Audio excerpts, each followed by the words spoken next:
What's up, nerds? Welcome back to my channel. How you do? How you do? How you be? How you be? Today we are doing something a little different. It's not a stream highlight, but I'm gonna give you some more advice because I haven't done an advice video for rivals in a minute. The last one I did was for Mr. Fantastic, and that was great. I think it was very helpful for everybody that needed it. But today I'm gonna be telling you how I personally got a third of the characters maxed out, because people have asked me, oh my gosh, you have so many characters maxed out. Like, that's a lot. And I'm not gonna lie, it is. And I'm like, guys, you know, I try to tone it down, you know, like I'm like, guys, it's not that big of a deal. It's fine, you can do it too.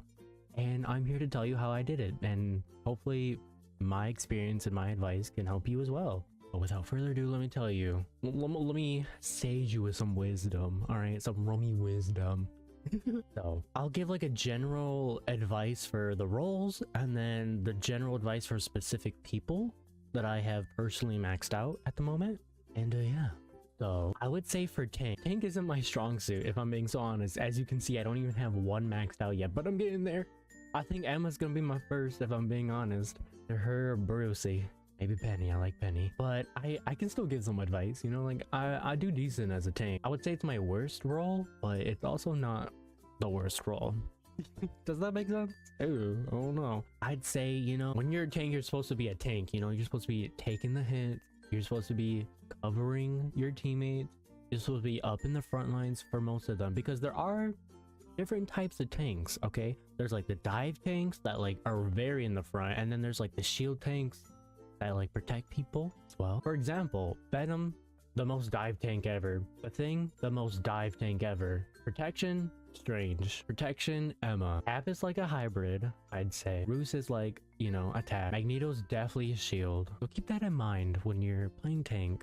For DPS, now this is a little different because DPS are very different. I mean, they're very same in the same mechanics, I would say, but there's more variety of DPS. Obviously, there's way more. So you got like your people that stay in the back, that are in the back lines, the DPS. For example, like Widow, Hawkeye, and even Squirrel Girl. And then you got people that are more like up front or in mid-range. For example, like Mr. Fantastic or Winter Soldier. I mean, Winter Soldier could also be in the backline too. You know, it's all about the situation. You know, at the end of the day, I gotta say this before I continue going. At the end of the day, you have to read the room, so to say. Like, what's the team vibes? Like, what's your team specifically? Where are you going up against? What do you need? And then you have people that are also like dives, like Peter Quill or Magic or even Wanda and Spider-Man, of course. And then you got the quote-unquote assassin types like Wanda, Psylocke, Black Panther, aka Blanther. If you know, you know. I just call him Blanther, okay? That's it. Now you're in with the joke. And Wolverine. So yeah, at the end of the day, just like see what you need for the team to help get the advantage on your opponents. And yeah, I'll touch more on DPS and other people as we go along in the video. So for support, I would say be very situationally aware, like of your surroundings and everything, because you will get sneaked up on by tanks, by DPS, etc. Sometimes you'll see a random DPS Jeff and you're like, bro, what are you doing here? What's going on? And you know, you want to look out for your fellow support. So I would say, because there's some that are more like way in the backline. For example, you could use Jeff as a great backline, because his spray is so far, like the range of it is ridiculous. Same with Rocket, his range is ridiculously long too, so that's good. Even Cloak and Dagger could be put up in that category. Even though I would, but I wouldn't put her in that category, because they can be very frontline as well, which I obviously have used them that way. And yeah, that's like a basic stratagem of all the roles, but I can go more in depth on the people that I personally have mastered. So let's get into my statistics, shall we? So I will say for Cloak and Dagger, obviously I play them so much because I love them a lot. But I personally, they were my quickest people to master, and I got them in like 13 hours of gameplay. I would say on average for people, you want 20 hours. Also guys, you are seeing this exclusively because I never show this off to people. I just don't show it off because I don't know. I don't even look at it myself. I know, I can't believe I played more Cloak and Dagger than Peter Quill. That's kind of crazy to me. Well, you want to look at the proficiency, right? And you'll see the 4 categories of what you need to do to level them up. Obviously, you got hero time for everybody, depending on the role. The second one, like this one's healing for Cloak and Dagger. And then like assist or kills or final hits for DPS. And the 4th one is always like specific for the character themselves. So I like to focus on these the most. Like especially the last one. For example, the Terror Cape for them, I would always be hitting my E's all the time. Like with Wanda, I was always using my stun bubble on people. And even for Mr. Fantastic, I would constantly be inflating myself. Keep that in mind if you're really trying to like hone in and max your character. Now to get into specifics of people, we're gonna go in by order of who I have mastered. Hold on guys, hold on. I know this video is so informative and so amazing and just the best video you've ever seen, right? So informative. But I'm here to cut in to tell you the verse video of the day is, and that is James 1:5-7. That reads, "If any of you lack wisdom, let him ask of God. Give it to all men liberally, and upbraideth not, and it shall be given him. And let him ask in faith, nothing wavering. He that wavereth is like a wave of the sea driven with the wind and tossed. Let not that man think that he shall receive anything of the Lord." Quite the powerful words to live by when we're praying and seeking wisdom and truth. Love that verse. All right, get y'all's knowledge cap on. Nice thing, dude. we're just gonna end it here and cut back to the video, okay? Enjoy. Before I say anything weirder. First is Adam. Adam is a very particular character. He's kind of hard to master for some people, and to my advice, I would say use him wisely. Like use his resources wisely, because you only have so much of it. Like his E is really good for like sticky situations if you're taking a lot of damage, and his left shift is amazing to even counter a few alts like Psylocke ult. And yeah, he's got a bit of a learning curve, I will admit, but honestly he's so good because he's very powerful. He's kind of like a DPS support hybrid, I would say, because his base attack is amazing. You just wind it up, you can like one hit people basically. It's crazy, it's nuts. I love it. For Cloak and Dagger, I would say they were kind of hard, but people picked them up very easily. So I'm not gonna say that, even though I just said it. However, I would say, you know, just play them out, get used to them. You're learning 2 characters in one, basically, so don't be too hard on yourself if you're trying to learn them and you just don't get it, right? It's 2 characters in one. But I'd say if you want to play it safe, play Dagger, because she's got the auto hit. If you want to be a little sneaky and do a little bit of damage to people and like mess with them and blind them, go to Tyrone. So with Johnny, aka Johnny Sadami, that I call him, I actually kind of struggled with him at first, but then when I realized, I really looked at his mechanics and I realized how he worked. He is a really great flying person because his like base attack is like a shotgun, right?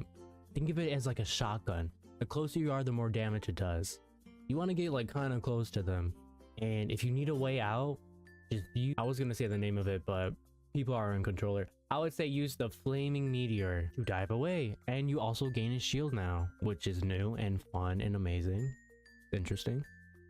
It's very helpful for sticky situations. For Invis Girl, I would say she's got a bit of a learning curve as well. Her base attack, it can basically like do like a 2-in-1 healing, right?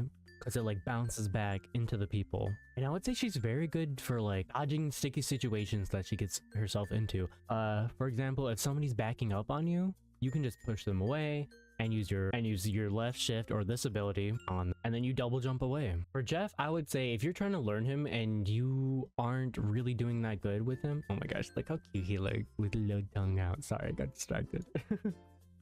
They made him too cute. I don't like it. I would say for, yeah, aim more in the backlines if you're trying to learn him, right? Because you can get away with healing your teammate without being so upfront, right? And learn to aim your bubbles, because your bubbles is everything. It does splash damage, it gives them speed boost. Also, another thing about him is that people like to do, and I like to do this myself, is when the round is first starting, you put down your bubble so then your teammates can get there faster, because the movement speed is real. It's very real. It's very helpful. Yeah, keep that in mind. And then once you get a little more confident, you can kind of be a mini DPS as well with him. because he's like a support DPS, just like Adam, I would say. Yeah, for Luna, I actually just recently mastered her. I was doing so bad with her, but I eventually just got used to her. Like, honestly, I'm gonna say this mostly for every character, and it kind of just, you know, goes without saying, like, you know, just play them, get used to them, you know, get a good feel for them, like learn their mechanics, master their mechanics. Once you know their mechanics and you can just like just do your thing without thinking about the mechanics, you're good, right? That could be said for all characters at the end of the day. But I would say heal your teammates, and when you need to, use this ability, aka your left shift, because when this is going, if you have somebody snowflaked, you can heal your teammates over time, and you heal them even more as well. And also, if you didn't know, you can use this ability, the right click, to heal yourself as well, which when I learned that, it was a game changer for me. All right, when I realized it restores my health, I would be doing it when I would be low on health and my other healer wasn't around. And yeah, also when you're in a sticky situation, if you're about to be attacked, I would say just run away. Don't reload, don't attack, nothing, because she can ice skate away and it makes her go really fast. And some people can catch up, some people can, but yeah, look at that. Now for Mantis, I don't technically have her maxed out, but honestly by the time this video comes out, she's gonna be maxed out, because I just maxed them out so quick. Not to flex, but I just play the game a lot. Okay. But I would say learn how to aim, because she has so much freaking she has so much ammo, so much. You see that in the bottom left right there, 20. That's a lot for a support. Are you kidding me? And if you can aim, hit the headshots, man, because that automatically gives you the leaf that's in the middle, and you use those to like heal yourself, heal your teammates, give them damage boosts, give yourself damage boosts. Also, if you need to heal yourself while healing a teammate, I would say heal the teammate, because you also heal yourself while you're healing the teammate. It's just a passive for her. Also, her left shift is so helpful when you're in a sticky situation, if you're about to be attacked by somebody. Like there's been countless times I've encountered an assassin just coming up behind me and flanking me and trying to kill me. I'm like, no, not today. I'm good. Mr. Fantastic, honestly, he was one of the easiest characters for me to master, if I'm being honest, because I just loved him so much. His kit just made so much sense to me. And I'm not gonna get too into it because I made a whole video on how I mastered him and how I got him really good. But if you need a little more oomph after watching that video, I would say he is like an off tank. Like, you want to be kind of up in the front and just be very aware of your inflated state, like the meter in the middle. Like, you want that always at 100 if you can, and learn how to turn it off.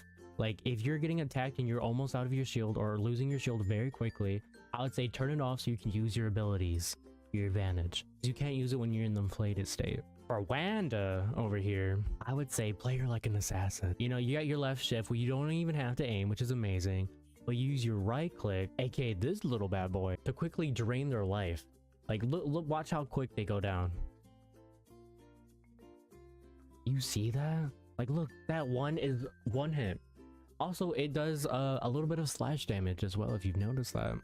I will say about her ult though, you got to be really smart about it, because you can just easily die. I mean, I don't think I have to tell you guys. I'm sure you guys have seen the reels and stuff, all the TikTokies about Wanda's just trying to ult and instantly dying, you know? Now for Spider-Man, he is quite the one to master, I'll say. He's got such a learning curve. What personally helped me was turning off the auto swing thing. You have more control of where you're going to swing, and it's not automatic. I like that. Once I learned that was a thing that I needed to turn off, my Spider-Man skills went up immensely. But I would say what you want to do is like get somebody with your web cluster like this, then use your E to get towards them. But I mean, they don't show it here, but get towards them and then instantly use this ability, your F, to push them up. And that would get them down really quickly, and then they're like 1 to 2 hits. And if you got the team up ability, they're just automatically dead once you do all of that at once. But yeah, he's got a lot to him. He's a learning curve. but I had fun learning him nonetheless. It was so much fun. Don't be too hard on yourself if you can't understand him right away, because he does take a minute. Honestly, for Squirrel Girl, I don't have a lot to say because I feel like she's one of the easiest characters to master. I would just say aim well and learn that her base attack is like a ricochet. You can ricochet off walls. You can ricochet up and down, side to side, left and right. And yeah, if you can like have decent aim, you're doing good. You're doing amazing as her. I don't have much to say. But I will say she technically has 3 stuns if you use both right clicks. This, and then use the E to get the right click again, which stuns them for the 3rd time. So so many times I've done this where like I've done the triple stun while I'm attacking a tank the whole time while doing it. And they just can't do anything. They just die, you know, because they're just constantly stunned. It's great. For my boy Peter Quill. I love Peter Quill. He's my favorite. I'm being honest, I love him. I will say he's not too hard to learn. He's very intimidating because you gotta be really like up front. You're a dive, right? You gotta be up in their face, shooting them right in the face. What's great about him is that when you're running out of ammo, you can just do your right click and automatically get your ammo back. It's amazing. So what I will do is get them really down, use my right clicks again, and if they're still alive because I miss or whatever, or they're getting healed, I will use my E to just finish them off, right? And yeah, I don't have too much to say about it. And yeah, that's basically all the people I've mastered so far, quote unquote mastered. I would say, like, you know, like I mastered Emma Frost because I'm doing really good with Emma Frost lately. I would say I'm decent with Iron Fist because I'm learning him. I would even say the same about Winter Soldier. He's a lot of fun, he's simple, he works. Punisher's really easy to master as well. So yeah, at the end of the day, you know, just learn your characters, learn their mechanics, learn their little quirks and their tweaks, and yeah, it wouldn't be that hard to master somebody. And yeah, I would say, once again, if you're trying to master them, you need a playtime of around 20 hours roughly of just pure gameplay time on the character. Some are more, some are less, but it's like average is 20 from my personal experience. And yeah, I hope this video helps you. Gets you out of your comfort zone to try new people. At the end of the day, that's what we're here to do, right? At least that's what I'm here to do. I like to try new people. I like to test my abilities, get out of my comfort zone. Yeah, don't be afraid to go into a quick match and try somebody you're terrible at, because that's the whole point of quick match. There's no pressure. That's my big advice. Like, people are so scared. They're like, oh, I don't want to try them because I'm nervous. Go into a quick match. You can go against bots if you really wanted to. If you don't want to go against quick match like PvP, you could do PvE, right? You can go against bots. That's amazing. If you're really scared to try somebody, go against bots. Go to easy, medium, hard, and then do people in quick match. Don't do comp. I mean, I've done comp for people for the very first time. Yeah, I'm not recommending it, but am I gonna still do it? It's not impossible. For the fun of it. And yeah, I hope this quick little video helped you learn a few things. And yeah, if you ever need advice, go to my Twitch, go to my comment section on YouTube. I have so much knowledge on this game and characters and everything. I love sharing it. I love helping people learn. I've personally one-on-one taught people how to play certain people and how to get better at the game. And yeah, at the end of the day, it's a strategy game. There is strategy behind this game. You gotta learn the learning curves, the little quirks of the maps and stuff. And yeah, and that'll all come in due time when you're just playing the game. You'll learn, you'll figure it out, right? Yeah, don't be afraid. Don't be afraid to learn. And yeah, I hope this video helped. Appreciate you watching it. Like I said before, I'll say it again. Comment. Feel free to ask me questions. Feel free to get into my Twitch and ask me questions. People do it all the time. I love helping people. I love spreading the knowledge that I've learned, because I love learning games and trying to learn their little quirks and master them. Alright, that's gonna do it for this video. I hope you enjoyed it. I'll see you in the next one. Bye-bye.